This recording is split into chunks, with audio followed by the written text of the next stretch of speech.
Welcome to Two Deep, Hokies Under the Influence, a Sons of Saturday podcast presented by McCoy's Auto Repair in Radford, Virginia.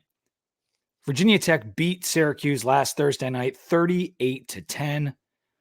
It took me back to the old days, Rob. What did you think? Cheers to a blowout. Yeah. That was an amazing game. It did. It took me back about a decade probably in Hokies football. So I was ecstatic. It was an awesome game to watch for sure. Cheers to that. You'll notice I got my incredible Uncle mug here because it's noon on Wednesday. And so we no drinks, but I am going to talk about these beers because I was able to pick up the new Hardywood Fighting Hokies. That's the Ooh, Hefeweizen. And I want to talk about it a little bit later. And I got the can here. So and you we have will had get. it before? You've tasted it? Yes. I was Okay, able to. nice. I shared some with Billy Ray Mitchell down in the Berg. And then I had another one last night on Halloween. And I'll give my review a little bit later. Playoff rankings are out, dude. And we're going to get to Syracuse. We're going to get to Louisville, all that stuff. But two things I really want to cover before we get to that. And that is the first playoff rankings, which hit the wire. I always talk about the AP poll on Monday. And that's what's kind of annoying about CFB Monday is like the new rankings are never going to be out when I do that show. So it'll be a chance for me and Rob to go over the CFP rankings on this show. And Ohio State's number one. So that has to please your wife. And Yep. Georgia number 2, Michigan 3, and Florida State 4. Is there anything that you see that jumps out to you about these rankings? No, I guess it's really maybe just a strength of schedule given Ohio State played Notre Dame out of conference and some of those things. So no, it'll iron itself out. Michigan's going to play Ohio State, so it's going to be, that'll be irrelevant. That team will grab the number 1 spot assuming that whoever wins that game. So I don't think it really matters. The Washington versus Florida State is interesting. I could argue that Washington should be in there maybe instead of Florida State based on when they've looked, based on the Oregon game. They have a better win, in my opinion, than Florida State does. But I could go either way on that. Yeah. No, those are all fair. I thought it was interesting that Oregon was ahead of Texas because Mhm. Texas has the Alabama win. Yeah. And clearly, because, well, I guess supposedly clearly, nothing's really clear when it comes to the committee rankings. It's always a little bit tricky. But Oregon has a better loss, I suppose, than Texas does, even though Texas's came on a neutral site. Oregon's was to an undefeated Washington on the road. Yeah. And Oregon has, they've been playing really well. They just crushed Utah in Rice Eccles, which is a big win for them. And so I found that interesting because if things hold and Oregon were to beat Washington, there's a good chance Oregon could be the one-loss team in the playoff, which would agree with how I feel it may play out. Texas is also ahead of Oklahoma, which is funny because they lost to Oklahoma. So that's got to piss off the Oklahoma fans. And they purposely left Bama right in between there because Texas beat Bama and it gives that separation. They clearly think Texas is much better than Oklahoma. Well, you know what Oklahoma could do? They could beat Kansas, and then they don't really have to worry about it, right? Isn't that Very one way to true. do it? That's one Yeah, way to do it, man. yeah. You're at number 9 because you just lost to Kansas, so Mm-hmm. that's why. So Yeah. And I was happy to see in this ranking system, Louisville ahead of Notre Dame. yeah, Because in the AP, Notre Dame is still several spots ahead of Louisville, a team they lost to. And so the 2-loss Notre Dame is behind a team they lost to. That makes sense to me. yes, So correct. our upcoming opponent is number 13. So that's cool. Top 15 Yep. game for the Hokies. That should be a fun one, and we will get into it later. No JMU in this ranking, but the 2 G5 teams that are in there are Tulane and Air Force at 24 and 25. They never love those G5 teams. they No, no always love. hate on them the most possible. Yep. The new ACC scheduling model is out, and this is the other thing I wanted to talk about with Robbie because this was big news. They put in SMU, Cal, and Stanford into the new schedule, and they reworked it. And I was kind of expecting there to be 9 games, like 9 conference games going forward, because there's 17 league teams now. and it's still 8 games. And they protected 16 matchups. And Yeah. they're not all matchups that they had in the 3 pod model that we just had, because the Miami Virginia Tech matchup is back. Yes, we got Miami, Virginia Tech back. I was very excited to see that. The ACC is clinging on out of desperation to this 8-game model. A lot of everybody else has moved to 9 except for what, the SEC, and it's like, okay, whatever. We got 17 teams in the conference. It's time to go to a 9 games, conference schedule. But um, I was very interested. This came out better than I thought. I thought this could have been a disaster. I think that introducing Cal, SMU, and Stanford, they play 8 conference games. All 17 teams will face each other at least twice through the next 7 seasons. So there's 1 home game, 1 away game, and you only play 3 times in California between now and 2030. So Mhm. traveling, and you don't have to travel to California or the West Coast during consecutive seasons. So that I think they balanced it pretty well. Yeah. We get Stanford next year. That's going to be Yeah, at you their heading to spot. wine country? You gonna do a little vacation? I feel like a lot of Hokies are planning that right now. I mean, go see the Rose Bowl, I guess, I've never been out to that side of the country to go, like, watch anything, so I would just pop over, see what that monstrosity looks like, then go over, see the game, so maybe make a little bit of a college football trip. I could probably do a full weekend of it. Yeah, dude. So yeah, we are at Stanford next year. I did notice a couple things about who we play the most, because obviously we're playing UVA and Miami the most, because those were our Mhm, matchups that were protected. So that's 7 times. But we play Clemson 4 times, Georgia Tech 4 times, Louisville 4 times, and Pitt 4 times. mhm. Now, we don't like to play Pitt. However, it's a it's a classic matchup, and I Yes. feel like it's good to have it 4 times. Playing Clemson 4 times is cool because it's Clemson. Georgia Tech, that fits with one of our old coastal opponents, and I do feel like there's a certain kinship with Louisville, the Bourbon Bowl Yeah. type vibe. So that's cool that we play them 4 times, and maybe finally we'll get Louisville to come to Lane Stadium at some point. Finally, yeah, it's never gonna happen, and I wanna be clear, you may have a different thought on this.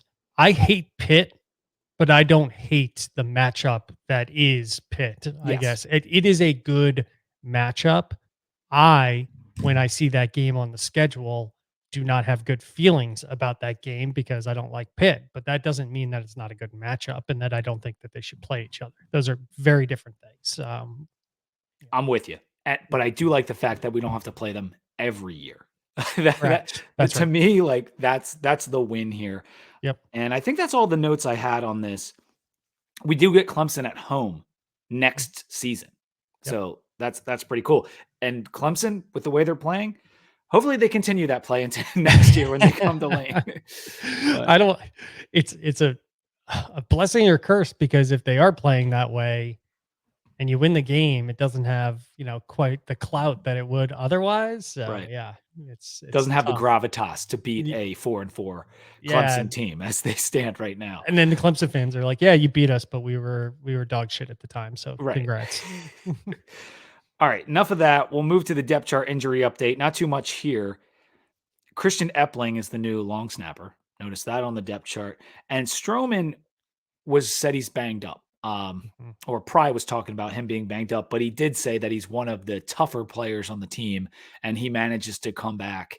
So we'll see. We'll see if Stroman is good to go for this upcoming Louisville game. It would be, but really nice to have him. That's for sure. Mhm. On the Louisville side, a couple weeks ago, they lost their starting right guard. He got injured before the Pitt game, like slipping on the grass or something like that, and he's done for the year. So that's a big blow to Louisville, whose O line was been performing okay. I mean, obviously they're Yeah. opening up holes for Jordan, so Mhm. that's a blow for them. So I did want to note that in the injury notes as well. College football Monday was back at 9 a.m. I had an awesome guest. Roger Sherman joined the show. If you're not familiar with who Roger Sherman is, he did a lot of articles for SB Nation back in the day.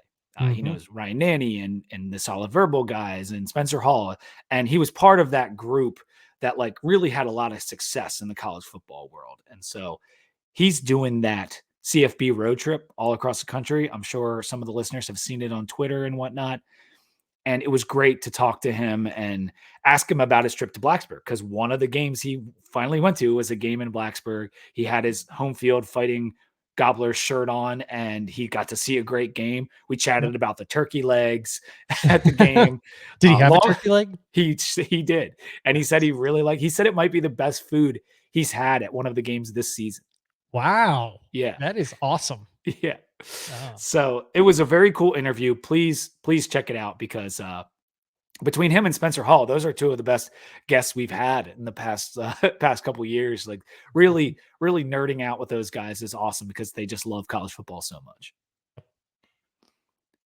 Pick'em leaders. Hokie Hustler is all alone in first place. Some spread hunt is behind him by one game. Good job by you, Hokie Hustler. Keep it up. And lastly, Rob, I wanted to talk before we get into the game, just the trip to Blacksburg, because I did make my way down on Wednesday night. I was doing some work with Billy and Pat and the rest of the Suns, Ed and everyone else that helps them out. And we were doing a little basketball stuff Thursday morning before the game.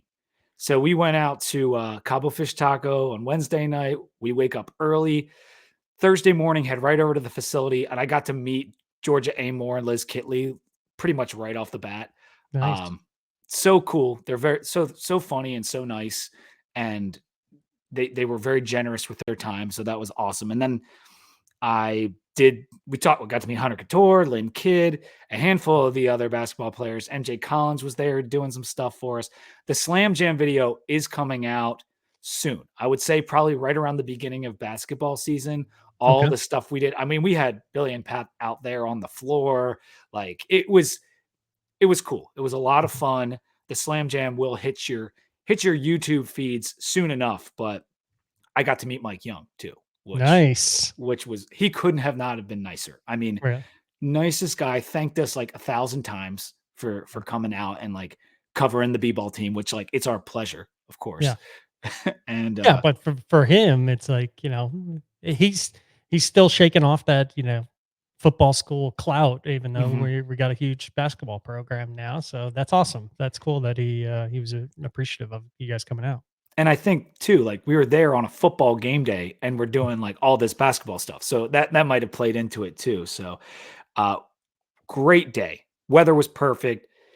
We head over to German Club for a little bit of tailgate in their yard, because one, they're very close to the stadium, and two, Pat, I think, used to be president there or something. Right. So we roll up there, and then Greg, he was Yep. down with me. His nephew is a freshman at Virginia Tech. Like that's Right. how old we are right now, dude. And so he's like, I really want to go meet up with my nephew. He's over on Center Street. I'm like, oh, like I've never Wow. been to Center Street, because that wasn't a thing And it when we wasn't were when we were didn't there. exist. Yeah, it didn't exist. So we roll over there, and that's pretty close to the stadium too. I didn't really know exactly where it was. I mean, just a sea of young Hokies Mm, everywhere. Like mm. houses all playing music, like people as far as the eye can see filling an entire block. Cops just like letting you walk by with drinks. Like Wow. it was so cool and so fun. I mean, yeah, I was way too old for the crowd. I'm doing the how do you do fellow kids, Yeah. but Did you shave beforehand to see if oh, you would, like, fit in a little bit? I was clean shaven. Like I looked about Yeah. it like I do now. I tried to look as young as possible, Mhm. but man, it was great. And then we went over the game, and the game we're going to talk about that. Heck of a game. I got the monkey off my back of getting a win, so that was really Nice. nice. And I realized that I went to the last time we won a Thursday night game, that 2016 Miami game, which I think you were at with me too. Yes, we were, yeah, that was 2016. Man, that was a long time ago, but yeah, and because where'd we record for that? I think we went to Um, Rivermill. yeah, Rivermill, that's where we recorded for that one. That was awesome. Yeah. That was a lot of fun. It was so much fun. But yeah, we finally got off the schneid at home on Thursday night, got a big win. So let's get into the game recap. Yeah, It was 23-0 midway through the second quarter, and there was just a sense at that point, at least to me, that it was yeah, over. Syracuse couldn't do anything on offense. They punted on their first 5 drives. We scored on our first 6 drives, and Tech won 38-10. The second half really wasn't much to speak of, but as always, I'm going to play you guys the calls from this week. I had the brilliant idea that I was going to take a shot every time we scored, and thus far, out of 5 possessions, they have scored 5 times. And it ain't even halftime, so pray for me, because my ass got to work tomorrow. I had as many rushing yards as Syracuse. I had 5 pumpkin beers. The offense started out hot, continued throughout the game. Only place where we have room to grow is in red zone offense. We got to be able to punch those things in for touchdowns. Kyron Drones is the best quarterback to ever touch a football field. We are watching God's gift of football. Go Hokies! Had some Whitley's nuts, the official nuts of Virginia Tech. Pretty good stuff. Hokies dominated on offense as well as defense. Defense was absolutely lights out. 8 sacks in the game. APR is a machine. I mean, we got Louisville up next. I mean, that was one of those games I was looking at. I was like, you know what? I'm not looking forward to it. I'm happy I don't have a ticket to it. Now I'm thinking, you know what? I wish I had a way to get to Louisville. And Tyrone Drones win a game away from Lane Stadium. It'll be interesting to see. They've just been dominating ever since Pittsburgh, and let's hope it continues. I love this team. I love this defense. Man. What growth from this team. Go frickin' Hokies. Hey guys, look, I just want to call you real quick. Tell you my favorite part of the game was when we did the f***ing, and we didn't stop doing the f***ing until the goddamn clock hit zeros. Go f***ing Hokies. Everybody get on the f***ing swings.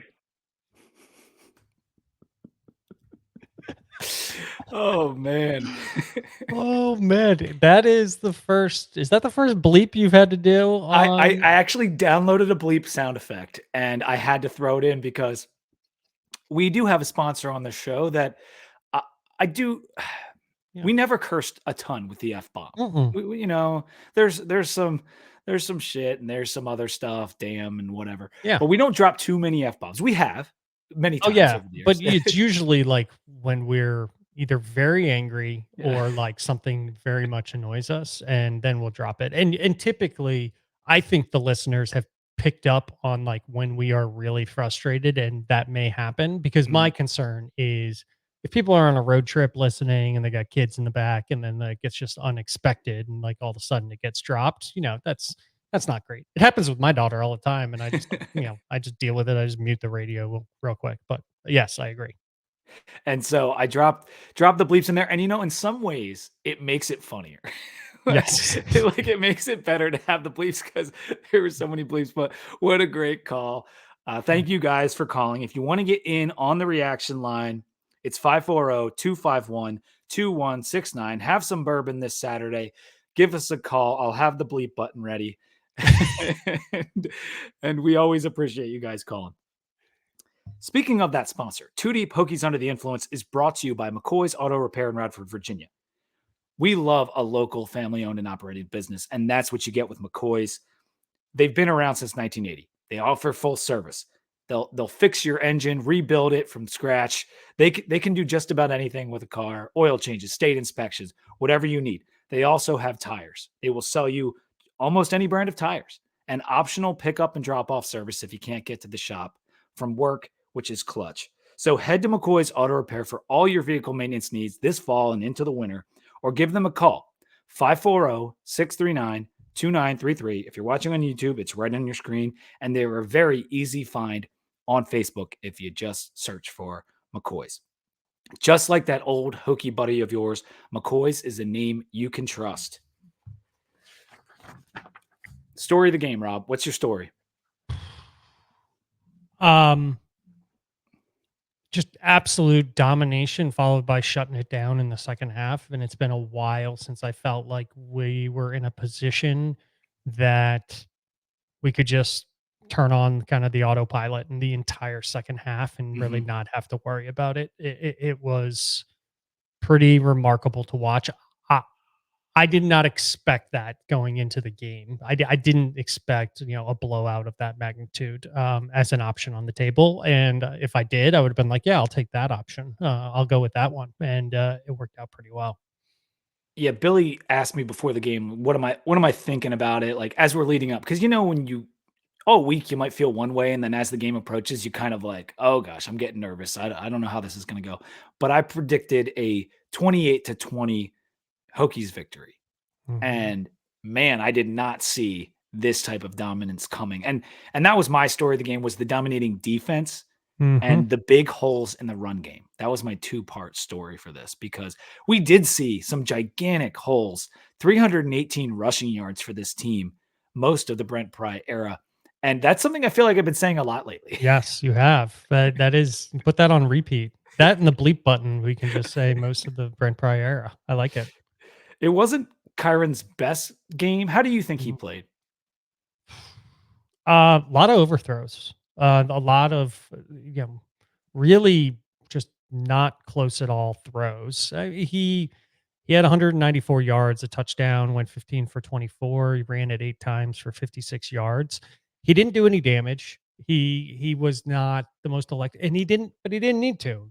Tootin and Thomas, even heck, when we brought in Chance Black and Duke later in the game, they had 7 rushes for 28 yards. So he he he let the offense do its thing, quite Mhm. frankly. And a lot of those yards came on the pass to Felton, or passes to Felton and Lane. So I, it was not his best performance, but it didn't need to be. Is my takeaway.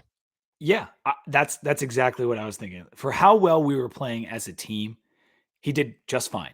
Wasn't Yeah. super sharp, as you said, some overthrows, but when you throw for 194 yards on 15 completions, like that's Yep. still pretty solid. Like you're getting some good chunks of yardage, and it was funny because Malachi had the same amount of touchdowns as him in the past. Yes. Exactly. He was What a balling. great throw by him. I know that play was awesome. And I guess maybe the story of the game, the offensive play calling was cool. I mean, it brought out it it looked like the screw it, you know what? We're gonna just run like a fun offense and do like a lot of stuff and try and, really take a next step in the evolution of what the Hokies offense is supposed to look like. And this is our chance to do it. And the defense is playing that way. So let's go do it. And it was a lot of fun to watch. Yeah, and that's a great point, because there were multiple trick plays. We did some creative stuff in the run game, misdirections, tossbacks, all that kind of really cool stuff. Reverse, the Yep. Xavier Trevor Bradshaw reverse. Yep. That was good. And that almost went for a lot longer too, because I he got know. tripped up, and it Yep. could have been a long game. But Tootin ran well, 118 yards and a touchdown, 6.6 yards per carry, and no long runs. So it was Mhm. a consistent hole and a consistent gain every single time he got the ball. Malachi almost went for 100 himself. And so that was great. Felton, the 2 touchdowns on 3 catches. Jalen Lane had 6 catches. Yep. 5 touchdowns for Lane on the year. Now 4 for Felton. Felton. Before, I think Tavion led us with 5 in 2021 in touchdown catches, but Yep. we haven't had anyone with over 5 touchdown catches since Hazleton. And Wow. so one of our guys already has it, and the other one has 4. And we didn't have a guy with more. I think Smith had 3 last year, and that's who led us. Yeah. And so now we got 2 already over that level. So we're getting some good production from the wide receiving core, despite having maybe a quarterback whose throwing isn't his strength. And we know he's had some good games throwing, but Yeah. it's really nice production all the way around. And this offense, the change is just unbelievable. It is. It looks cohesive. Even the trick plays and like the new, so they ran like kind of the outside zone on this one. And sometimes when a team comes out and like throws in a bunch of new stuff and puts it out on the field, it looks really sloppy. Like you're like, it's obviously new. They're kind of still installing it. They came out with new stuff and it looked pretty crisp, I Right. guess. It looked relatively obviously they rehearse it in practice, but when you get to a game day, sometimes it looks a little different. That was cool. And then 8 for 16 on third down.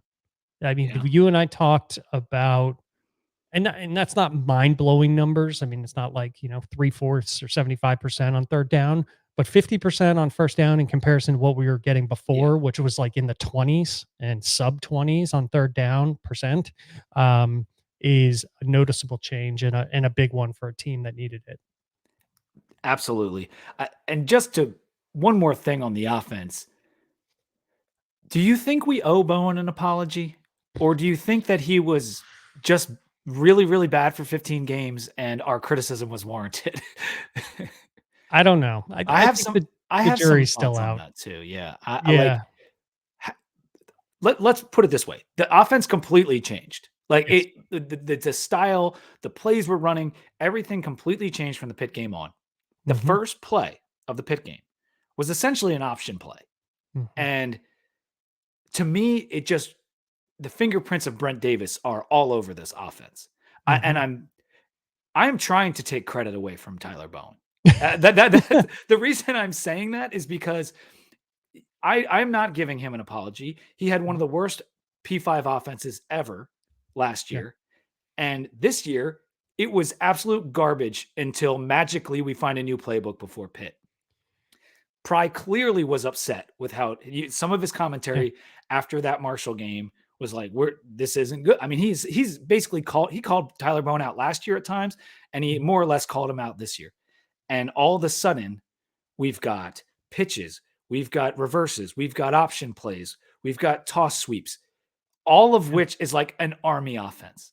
And Mhm. so to me, it seems like Brent Davis is like our co-offensive coordinator right now. Yeah, That- I think that's right. And um I I will I'm and I going to don't, let the next I don't the care. upcoming games, I'm going to let the upcoming games play out before I Mhm. get too judgmental on the past in comparison to where it is now, because I want to see Fair. them against, not to preview, but against this Louisville defense, which has a very good run defense, and I want to see what that looks like.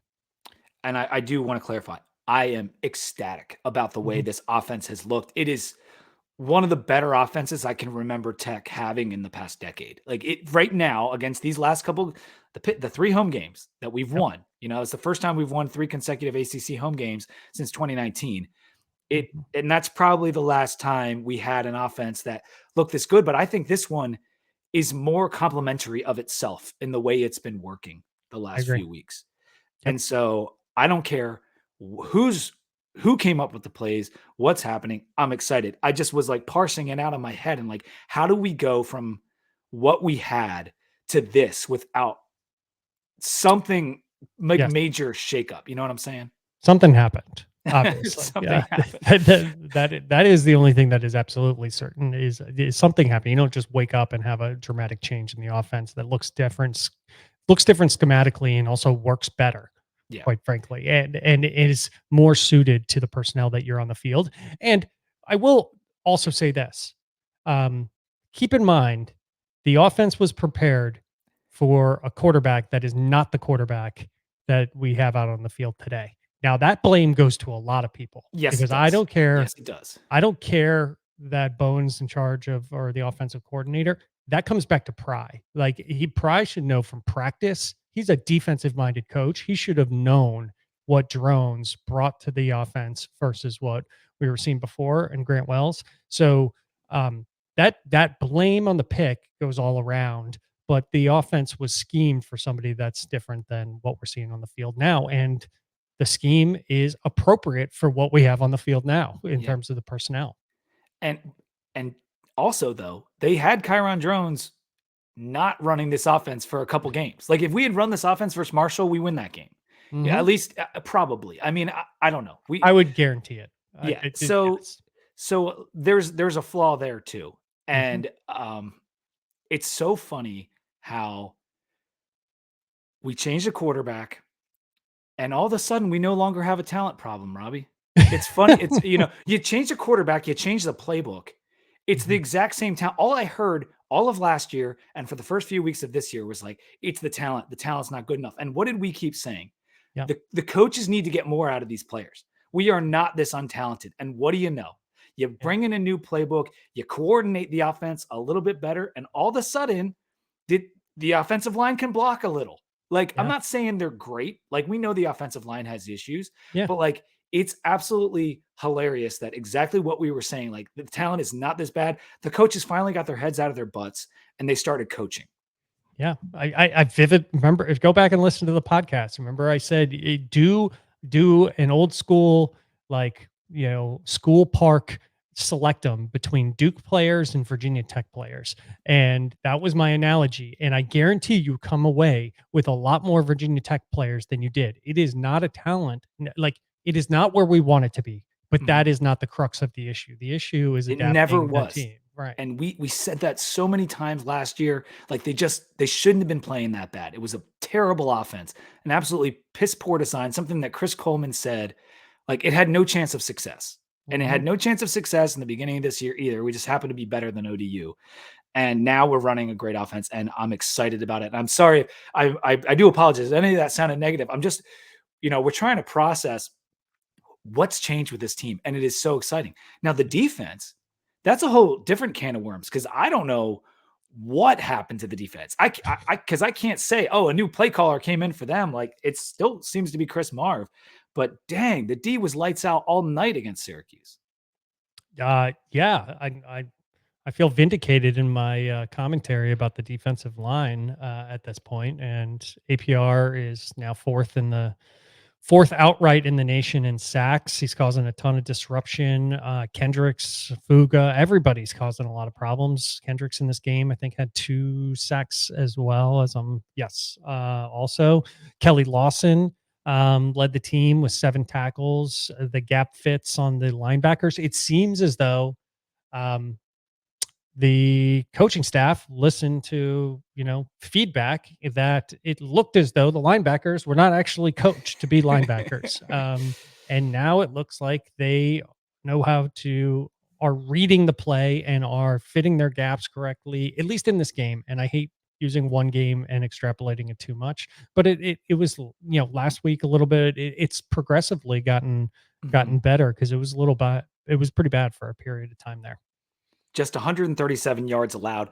And I'm still looking for that rushing yard for Syracuse, because I'm not seeing it on my sheet. I'm seeing a big fat 0, which is just remarkable. It's so remarkable considering where we're even against FSU, what we did in the rush game to where it is now. Like, and I know that Wake doesn't have a good offense, but Syracuse was running the ball a little bit. Schrader is a dangerous player, and like, there wasn't any space for anything to happen for them. And it was APR first play. APR continued all night long. We had 8 sacks, which was talked about a lot, but we are now 5th nationally in sacks per game as a team. He is 6th nationally, and you're going to get that double digits, it seems like, as long as, nothing weird happens. Yeah, he's, I think, 2 back from the leader in solo sacks. And he has outright, I think, 4th in solo sacks and maybe 6th in total sacks, which is like the half sack kind of situation. And then I thought the craziest stat, I talked about going 8 for 16 on 3rd down, holding Syracuse to the old 0 for 9 on 3rd down. They had no 3rd down conversions. That is extremely difficult to do. It's amazing. It's really and I know amazing. they had a lot of long 3rd downs. Don't get me wrong. They were causing a lot of problems for themselves and shooting themselves in the foot a lot, but still, it is very difficult to do that. And because they were 0 of 9 on 3rd down, they were not on the field at all. We had the ball for 42 minutes in this game. And that's one of the highest totals of the past 30, 40 years in terms of TOP in a game. The Qs only ran 43 plays, which was the second fewest plays run against a Tech team since 1987 when Beamer came in. So they couldn't stay on the field at all. Obviously, if you're going 0 of 9 on 3rd down, you're not on the field very much. And we had 12 tackles for loss in the game, which would have been a season high, except for we just set the season high against Wake with 13. Yep. And if you go back, we haven't had more than 13 TFL in a game since the FSU game in 2018. Wow. And so now we've done 13, we've done 12, which most of the other level sets are 12. Like we've done that maybe 3 times in the past 5 years. So we're in a rare territory right now with what we're doing, taking people down in the backfield. And I love to see Saxburg back at the top of the national rankings. It's sweet. Yep. 5 field goals for John Love, which you could view it as it's great for him. It's not so great for the offense because we were 6 for 6 in the red zone, but we did kick 4 field goals. Yeah, we did. And he had 2 in the second half. So the only point scoring we had was 2 field goals and a safety in the second half of the game. And we started to put in some of the backup running backs in the game, and we took our foot off the gas a little bit, and that also I think extrapolated itself into it. But yes, it is not a very we have a terrible red zone defense, but our offense is struggling, I think, to convert into true touchdowns. So I think it's something that we need to keep on our radar and we need to work on for sure. Yeah, and it could just be like random, and it'll start to correct itself and regress to the mean. But yeah, right now we need to do better in the red zone, especially if we're going to beat Louisville. We got to be better in the red zone because I think for touchdowns we're 124th in the country in red zone TD percentage. So wow. it's very, very bad. Other special teams notice Tucker Holloway because he was great. He had that 57-yard return in this game, and he's 5th nationally in punt return average. So he continues to do that and do that well. And we've been good blocking for him. Yes. He's a monster. He does some frightening stuff, I will tell you. I mean, he has talk about a dude that's just like walking around with like a python between his legs, because he catches the ball sometimes where I'm like, oh my goodness, he's going to get his head ripped off. But I kind of love it, but I definitely get the butterflies in my stomach because he'll have somebody barreling down on him like 7 yards away, full speed, catch the ball, and then make a miss and get some yardage out of it. He's got some nerve. I love it. Yeah, dude. And he's a weapon. At one of these points, he's going to take one to the house. And I'm hoping it's this week because this is going to be one of those games, as we'll get to, that we're going to need it from all angles, like against Louisville. We really are. My takeaways from the Syracuse game were, 1, it was a great night. And the second half was just a party in the stands. I mean, it really was. We had so much fun.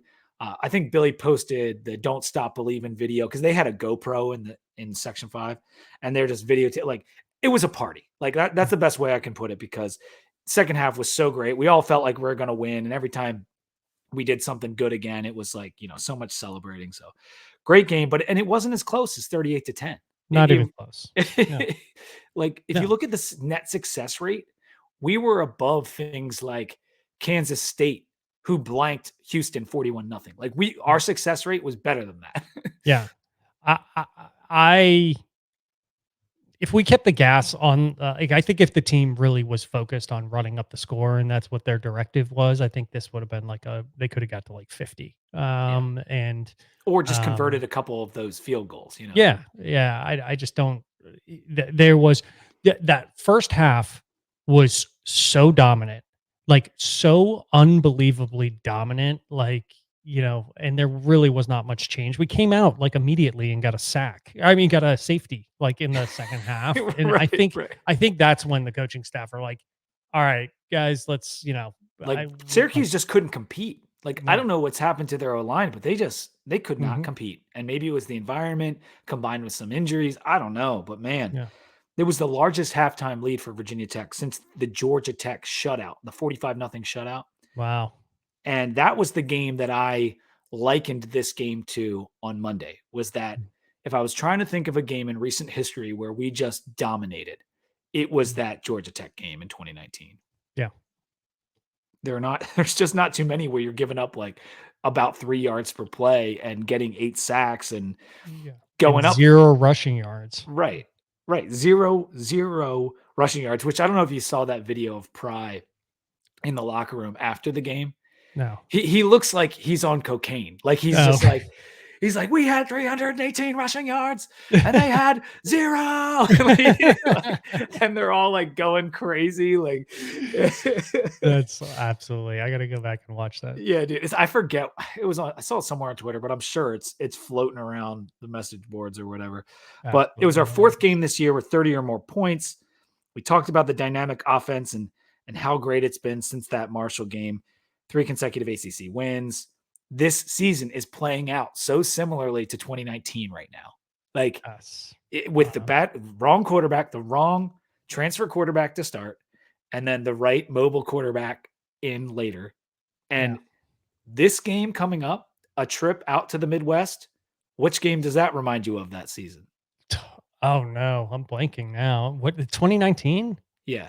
It was the When did game we we- lost on our run, the Notre Dame game. Oh, the Notre Dame when we went out. Yes. Because Oh, they were man. top 15 team. We're on the Yeah. road in Notre Dame's house. Hooker couldn't play, so we Yeah, had to that's start right. QP. And Yep. without the Diablo run back from the 1 yard line, we wouldn't have been in the game, but we were. And that's the kind of stuff we're going to need when we go up against Louisville, and we will detail that. I think we can go there now because I'm out. Do you have anything left on this game? No, just that I think it's because we're going to talk about Louisville, and I think I want to focus on that game. I think coming out of a win, the team is 3rd in the ACC. I know. Outright 3rd. And I know that's because other teams have had 5 conference games. So some teams are 3-2 and we're 3-1. But how bizarre is that after how this season started? Granted, we have a very tough matchup coming up this week that could sway those numbers materially. But no, it's incredible, man. It's crazy. And the fact of the matter is, I don't know about you, but I feel like everyone but Florida State's getting 2 losses or more this year in the ACC. I know Louisville could beat us, and then maybe they would stay with 1, but they still got to play Miami, and it's the ACC, dude. Like these teams aren't that far apart from each other. Yeah, I mean, look what happened in the Pitt game. Right, right. That's the worst Pitt team since 1998.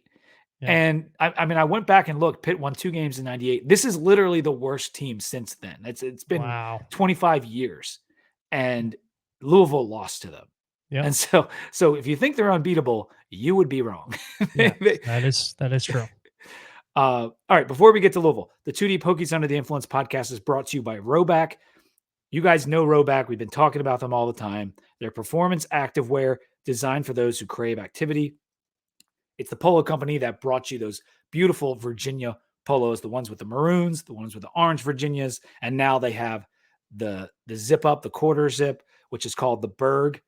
Me and Robbie have the white Commonwealths. All their stuff is made so well. And there were approximately, 1,000 Roback polos when I was at the game this past weekend. Like I was glad I didn't wear mine because like literally everyone had them on. It's still cool to see. And so right now they're offering our listeners 20% off using the code 2DEEPVT. They've got the polos, but they've got hoodies and tees. They've got women's stuff, joggers, tennis skirts. So make sure to go to their site, load up your cart, and use code 2DEEPVT for 20% off your order. Roback, crave activity. Heading out to Louisville, Bourbon Trail, 11-4, 3:30 p.m. game, right in the meaty part of that afternoon. Coach Jeff Brom comes in this year. He takes over for Satterfield. That was a huge swap for them in terms of coaching upgrade. A big coaching. Yeah, Satterfield, that didn't go well. He had lost the locker room, and Brom is one of the, I wouldn't say like the greatest, but a very, very good and talented offensive mind. And yeah, I think it's a huge, less of a, they thought Satterfield would have been like a cohesion type coach, and it ended up being the complete opposite after he lost the locker room. But Brom is certainly a huge upgrade from an offensive firepower standpoint, and that's what we're seeing it. When I got in the numbers, there's definitely some stuff that popped out to me, but I'll be interested to go through it with you. One of the big storylines with Louisville in the offseason was the portal, because Brom brought over some Purdue players, but he also brought in players from just all over Hell's Half Acre, and they had 25 portal guys. including their starting quarterback, Jack Plummer, a couple stud receivers, a 6-year offensive tackle in Eric Miller. And you combine that with how many guys they lost to the draft and undrafted free agents to the NFL, 11 guys that went to other P5 teams off the roster. The turnover was preposterous, like absolutely the most ridiculous turnover. Like you could, other than Colorado, like it was the second most of any team. And I thought they would have some growing pains. And hey, they almost lost to Georgia Tech. They almost lost to NC State. Like this hasn't been a team that's just been smoking people, but for what they had to bring together in a short period of time, being 7-1 with wins over Notre Dame and Duke. Yeah. I mean, dang, that is really impressive. I didn't expect it to be like this. And coming off an absolute domination of Duke, 23-0. They blanked the Blue Devils, and at the time that was a top 20 Duke team. I mean, that's a big win. It's a big win. That was huge. And their only misstep was allowing Pitt to do Pitt things. They almost had a couple other missteps, like you said. But I think it's a 12-point spread it opened as in terms of the game. I don't know where to go with that. I feel like it's a lot of points, but it's dropped a little because I think it's like what, under 10 now. It's like 9.5 or so. Mm-hmm. So that's always good to see the line coming. And I know Louisville has a couple big wins, but I did personally think that 12 points. I was shocked to see that number at first when it came out. You want to talk about this quarterback in the offense? Yeah, Jack Plummer. He's been solid this year. He's thrown 2 picks. He threw 2 picks in the Murray State game, the NC State game, and in the Pitt game. He lit up Boston College and Georgia Tech with 5 touchdowns and 3 touchdowns respectively. But otherwise is throwing about like 1 touchdown a game. Like those were the 2 big outliers.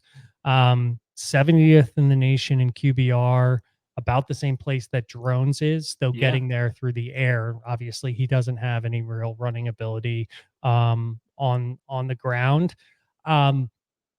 It's not him, I guess, in terms of the success this year. It's been good, but not great. And he's turnover prone in some games, and it cost him in the Pitt game. It almost cost him in the NC State game. So, and the only reason it didn't cost him in the other one was because they were playing Murray.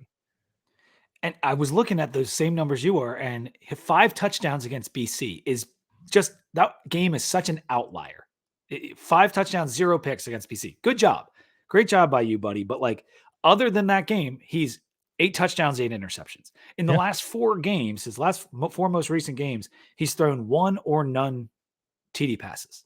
Yeah. And in the most recent game, he didn't throw 1. And I know they didn't really need it. Jordan was running well, and they blanked Duke, but you're right on. He's average. We kind of knew he was average coming into the year. And if he doesn't have a 319 passer rating against BC, his 151 on the year is much lower. He's a better passer than a runner. That's without a doubt. He's only got 18 rush yards in the year. And in ACC play, I think he's in the negative. So he's a little bit of a statue. And that is great if you're thinking about what our D-line's been doing. Yep. But I think this is a quarterback. We may very well have the better quarterback in the matchup. Yes, I would agree with that. And catching the ball for them, it's really, this team is so weird given that they're 7-1, right? They have Jamari Thrash, and then they have everybody else. So Thrash has 46 receptions for 712 yards and 6 touchdowns. Behind him, you have 6 players that have between 100 and 230 yards, and they have 6 touchdowns between them. Right. It is, he's by far their best guy. By far their best guy. So you know what you got to deal with, and in the receiving threat, but the real, where the rubber meets the road is with Jawar Jordan. He's a stud, 824 yards this year, 110 carries, and 10 touchdowns. The running game is definitely solid, and that's where they make hay. And they do have a decent backup too. And Guarendo, like, he's a bigger back. 3 touchdowns for him, in addition to the 10 touchdowns that Jordan has. Jordan already has more yards this year than he did all of last year. Wow. and we're only 8 games in. So he's putting on a show, and he's at 7.5 yards per carry, which is exactly what he was last year. This isn't a flash in the pan. Like he gets to the hole. He's quick.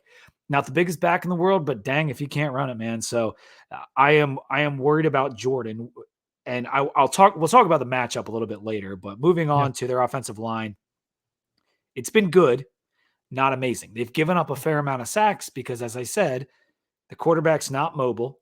34th in TFL allowed, so a little bit better there because they run the ball really well.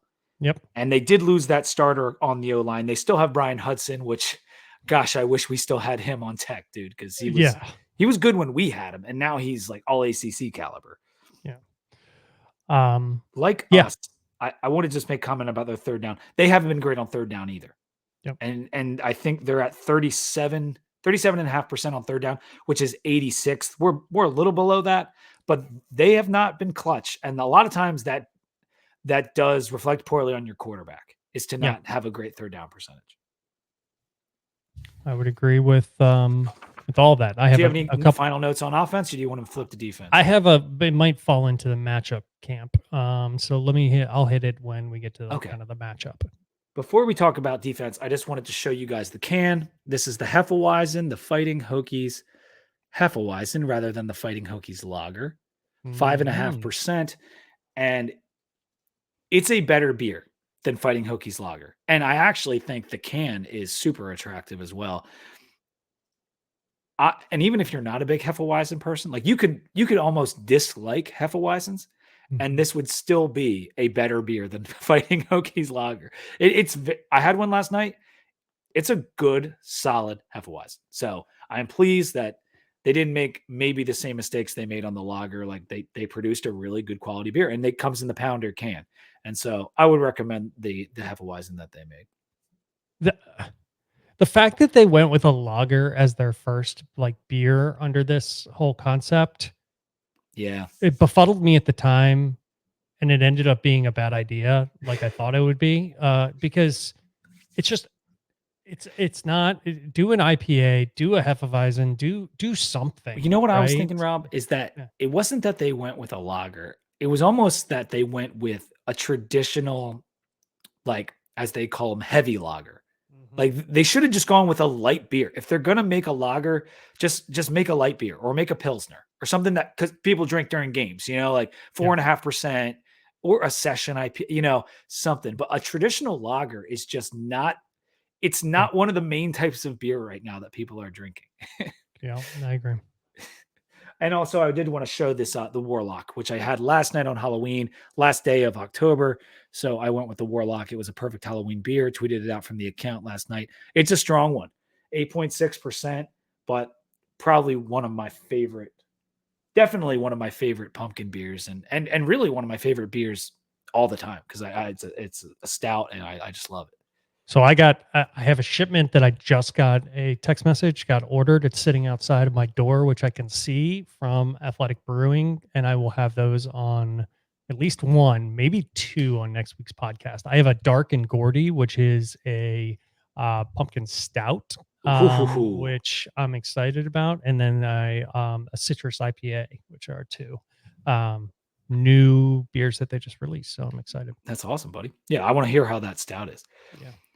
This defense for Louisville has been very solid. 25th in yards per play. They play that 4-2-5. They got a Leo position and a star position. 12th in yards per carry against. They are doing a really good job shutting down the run, at least in my estimation. What were you seeing from this team on a broad sense? Yeah, I think shutting down the run, I would say it's a top. It depends on the stats that you want to use. I think it's a top 20 defense by most metrics. And it's really led by their rush defense. Their passing defense is not as good, but they are like number 9 in the nation on third down conversion stops. They stop it. They're number 10, I think, in rushing yards allowed. They're 44th in passing yards allowed. And I think it is, when I was trying to figure out how they were doing it, because their havoc numbers are not that great. Quite honestly, it is a very good contain run defense, versus a kind of explosive, making a lot of sacks. They have 19 sacks on the year, like 6 fumbles forced, I think. More interceptions, 9 interceptions, but it's 70th in the nation in tackles for a loss. So the only way I can kind of, put it in my own words is it is very good at containing offenses, versus creating a whole bunch of havoc, through sacks and things in the backfield. So last year, Louisville led the nation in sacks, which is most people don't remember that. Pitt was 2, Louisville was 1. So that has changed under this new Brom and coaching staff scheme. Like they're 47th in sacks per game. It's dropped off significantly. That's what you're talking about with the difference in the havoc numbers. They're not Yes. there, but it's a balanced defense that does a lot of things well. And actually, if you look at the offense and the defense on this team, production wise, it's very balanced across the board. There's not a clear weakness because if they have to throw it, they have been able to throw it. If they have to play against the pass, they can. They can stop the run. So that's one thing that's been tough for me analyzing this team is what do we do? What do we do in this game? Their D-line is deep. It's good. Gillette, 10 tackles for loss. He was really good last season. He's good again. He's got 8.5 sacks, 4 more hurries, 2 forced fumbles, fills the stat sheet. And the rotation on the D-line, whether it's Rager or Tell per year, Heron has 5 hurries on the year. Yeah. And so I worry about them. And then that 2 of the 4-2-5, that's a good linebacking core. Yeah. Yeah. TJ Quinn, I think he has 21 more tackles than the next highest person on the team, their linebacker. That's mind blowing. I can't even believe it. And I think it's so weird. So stout up front with some depth, and the linebackers are good. And then in the backfield, they have Cameron Kelly and Devin Neal have 5 interceptions between them. So I think the way that you characterize it is aptly appropriate in saying that if they have to stop the run, then they can do it. If they have to stop the pass, because that's the flavor of the day that you're choosing to try and beat them up on, they can do that as well. I would say that they are better overall with that D line on stopping the run. Yeah, and it's funny to see Cameron Kelly finally contributing on his 5th team or whatever it is, because he's second on their team in tackles, 2 interceptions, 2 TFL, forced fumble, pass breakup. Yep. He's playing well. Devin Neal has 3 interceptions. Brownlee and Riley are both putting up pass breakup numbers. Like we said, the pass D is worse, but like there's some good players in this. I know secondary. there is. And so they're third ranked in red zone defense. Yes. And so you take into account the problems we've been having in the red zone, and they're third on red zone ranked defense. So like it's an issue. Like that's going to be where that's the move. Who's last in the nation? First, who's ranked 130th? Oh, Virginia Tech. Yeah, right. Touchdown percentage, it's 124. Yeah. Their special teams, I think, is average. They lost their kicker after spring practice, but they've been generally fine. That Pitt game is really the only glaring, and it is glaring, flaw of this season for them. I kind of wish, going to the overall thoughts, I kind of wish we had gotten them earlier in the season, like when they were playing Georgia Tech, although we weren't playing well then either. So I'll take it now because them coming off this Duke big win, they're back, in the top 15 in the CFP rankings. This about is as good a spot as any, I think, to get them. The fact that it's on the road sucks, but I do feel like in the season wise, the way we're playing and where they're at coming off a win, it's the best spot we could have got them. Yeah, I would agree with that. My concern, we've talked about the defense. I will be very interested to see what Bowen and the offense do to try and attack what is a very good defense, well-rounded and solid defense. I don't know. I don't know what we're going to roll out there given what we've had, and I'm excited to see that. And I would be guessing if I were to, sit here and talk about what I think we will do. However, I am worried on the other side what Brom is going to cook up. I'm not worried about the players right? The talent and Plummer and the receivers, they have like one, with Thrash, one key receiver. We know that Jawah Jordan is very good, and we'll have to keep that on our radar. But I'm more worried about the scheme that Braum is going to cook up for this game than I am any individual player that we're going to have and face in the game. Yeah, and our recent success with the Rushdie comes at a very good time. Yes. Because if we want any shot of winning, we need to shut Jawah Jordan down, or at least contain him a decent amount. I can't have him running all over like Benson did for Florida State. Like that, Right. we're not going to win if that's the case. And so we just keep it going. I don't know what we're doing different. I mean, I know Jaden Keller hasn't been playing. I'll tell you that right now.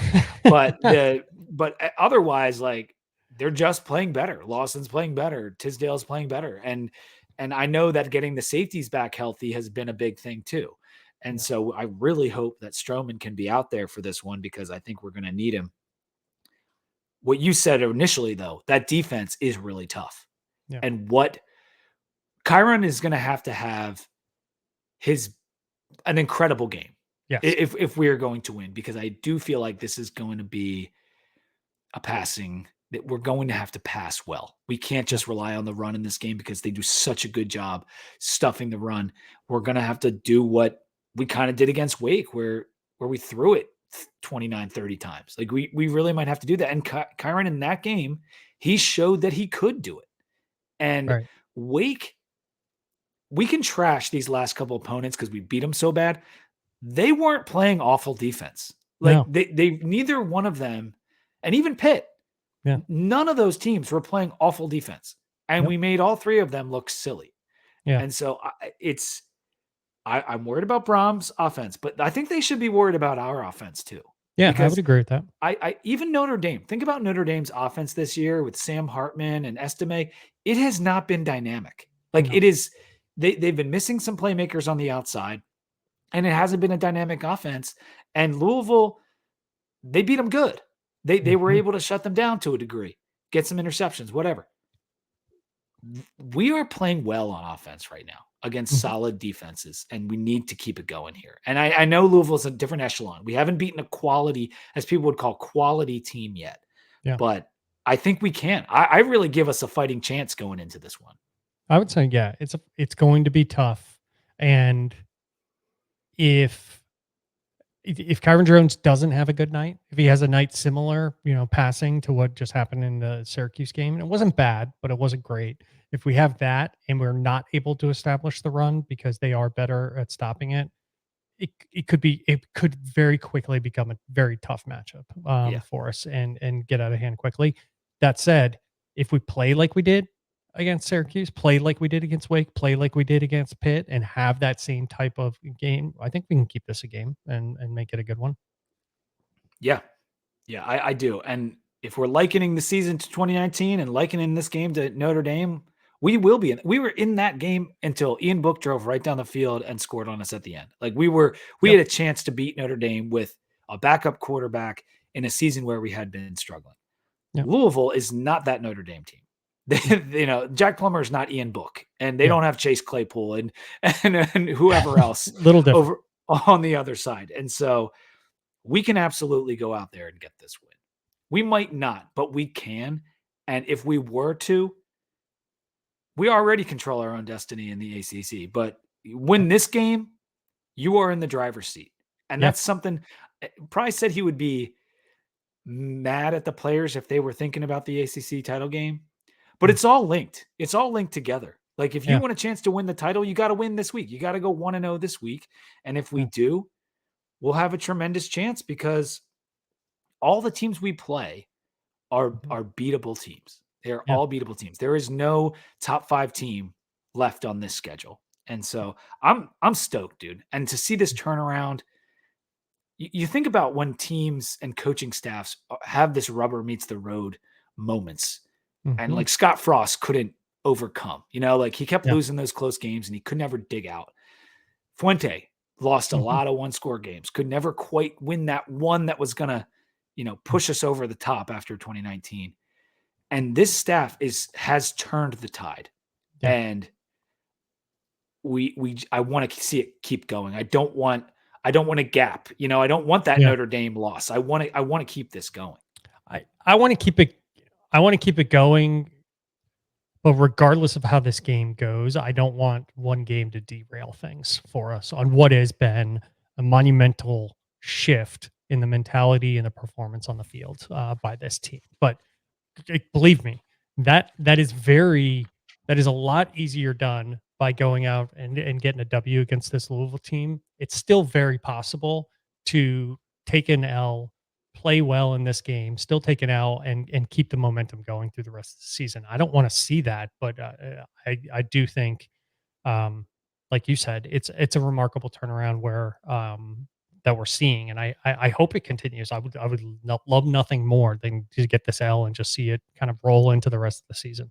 Yeah, and I get this win. You're dead on. I mean, and people expect us to lose this game. I mean, it's a 10-point spread. So if we lose it, we lose it. And then we're going to come back, play some other teams that we have a very good shot against, including a game at home against NC State, and we can do that. I mean, that same season, back-to-back shutouts. And I know I keep likening it to that, but it's just, you can see every football season, some of them, like, they mirror each other. There's roadmaps throughout a year. And it's fun already because as Hokie Hack said in the call, like, I love this team. I'm so proud of them for the way they stuck to their guns and stuck to the process and turned it around. And I'm proud of Coach Pry and the staff for really, I mean, it was probably getting a little bleak, like after that Marshall game, and they were able to rally this team. Yeah, I mean, we were ranking it amongst the top, losses for Virginia Tech. It's a pretty bleak place to be. One of the worst P5 teams in the country, right? Yeah, You're saying that. Yeah, four games into the season. So yeah, couldn't be more pleased with how it's gone since. We're 4-4, still a great chance to go to a bowl. We got to get 2 of our last 4 games, and I think we can do it. Let's move to the picks, Rob, because there is a heck of a slate in college football this weekend. First pick we're going to do is K-State at Texas.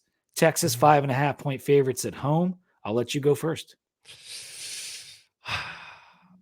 You know what? I'm going with K-State in this game. So me too. I think, I don't know why, but I feel like they could keep this game to a field goal and maybe make something crazy happen. I'll tell you why, because they've got a new quarterback and K-State has been kicking total ass for 4 weeks. Yeah. They have been doing awesome. So I'm taking K-State to cover as well. And they might just win outright in Austin. Mizzou at Georgia, 16.5-point favorites. We have another Death Star candidate here.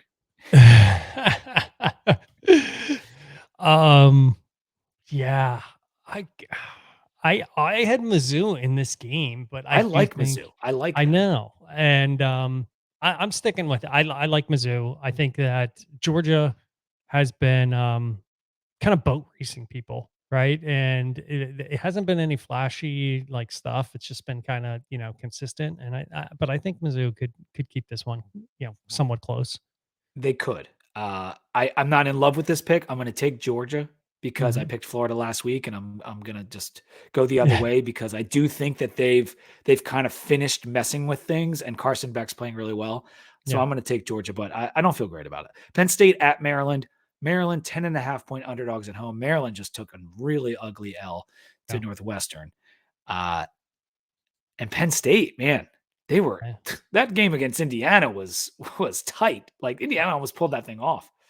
That would have been so bad. 33-24. I'm going to go with Penn State. I think maybe the Indiana game and kind of playing with their food in that one may kind of spark the locker room a little bit to come out and take things a little bit more seriously. I know Penn State has gone down to Maryland in the past and beat them by 50. And then I also know other games where Maryland comes out and they win, when they shouldn't. So I'm going to take Maryland on a bounce back. Okay. And we'll see what happens. I like the hook. OU at OK State. What an awesome game this is going to be. Because OK State, just like Kansas State, has been rolling. They've got a Heisman candidate at running back. Believe it or not, Ollie Gordon has been unreal for Oklahoma State. And they are 6.5-point underdogs at home. I'll go first, and I'm taking OK State. I'm also going OK State. After taking, I'm wondering if the wheels might come off a little bit here for Oklahoma, and I feel like they may. Maybe not just rack up a ton of losses, but not perform the way they had been, for the other parts of the season. Yeah, I agree. I just think that Gundy found something with this team, and they're working people right now. And so I like OK State. And finally, our last pick we're going to make is LSU at Alabama. Bama, 4.5-point favorites. Man, this is a tough because Bama was off this past week. We didn't I see know. him. And I think LSU might have been off too, actually, after they crushed Army 2 weeks ago. Everybody's waiting for like the Death Star to reactivate. And the defensive Death Star has been pretty good, but on offense, they haven't been there. I know. I don't know that it's going to activate. I don't know that it's there. We'll be talking about Saban, I think, in the offseason and what, if he's going to wind things down, quite frankly. He's getting old. I am going to go LSU. And I know. Yeah, I'm taking LSU also. That defense is tough, but they can put up points. Yeah, I agree. I think if you're LSU right now, they've kind of shown the ability to score on anyone. Yeah. But when you have an offense in Alabama's that can get stifled at times, that might work out well for LSU. And I also think LSU coming off a bye, which I do think they had a bye, that could be helpful for their defense. Yeah, I was just looking what they did last week, and I can't find it. I think they had a bye. Yeah. Okay. So I'll take LSU as well, plus 4.5. If you're looking just at the slate in general, the other ones that are big, Washington and USC, and that's at USC. I think USC could pull that game off despite how much hate I've given USC this year. They're still dangerous. Like, that's a dangerous team. Yep. Is there anything else good here? We're one of the better games, honestly, if you ask me. And then, there's a bunch of good games, but Notre Dame, Clemson. Oh yeah, Notre Dame and Clemson. That's sweet. Which is less fun than maybe it probably should have been, going into the season. Yeah. Oh, you know what else is good? UCLA, Arizona. That's going to be good because Arizona's been playing really well and UCLA is ranked. Kansas at Iowa State. Like Kansas is, as we saw, is a pretty good team. Iowa State only one loss in the Big 12 right now, so they're fighting. And Air Force and Army. That's always Air Force Army. I was just looking at that. JMU plays Georgia State too, and JMU's undefeated, and that's going to be a good game. Yep. So that'll do it for the roundup about this weekend's games. If we had a 12-team playoff and Doug Bowman put this out there, there would be like double the amount of intriguing games this weekend as opposed to the 4-teamer. There's still a lot of intriguing games, but it's just kind of funny and how much that's going to change everything next season. Yeah. And those people still clamoring that the 14 playoff are just embarrassing themselves week after week. They get on podcasts and they claim it'll be the same 4 teams. And it's like, okay, look at what it would be right now. Right. Awesome. Well, thanks for joining me, Rob. Great episode. I'm so excited to be talking about like meaningful November of football with you for the first time in a while. Like we're not watching if our coach should get fired. We're not watching if we can beat Liberty. Like we're playing a game for what could lead to a spot in the ACC title game, which is just insanity. It's wild and it's fantastic. All right. Make sure you subscribe on Apple Podcasts, Spotify, to the Too Deep Podcast. Also, subscribe to the Sons of Saturday YouTube channel and go check out Billy and Pat's shows. They're putting out a lot of great content as well. And our basketball stuff will be coming up soon. Sons of Saturday just put out a sign up for the women's game at Rutgers. We did the football game at Rutgers, but the women's basketball team's playing a away game at Rutgers, and I'm going, and I know those guys are coming up for it. So that should be really fun too. So look for that on their Twitter feed. Sweet. I think that's it. Leave us a review, like the video, all the good stuff. And until next time, when hopefully we're celebrating a big win out in Louisville, go Hokies.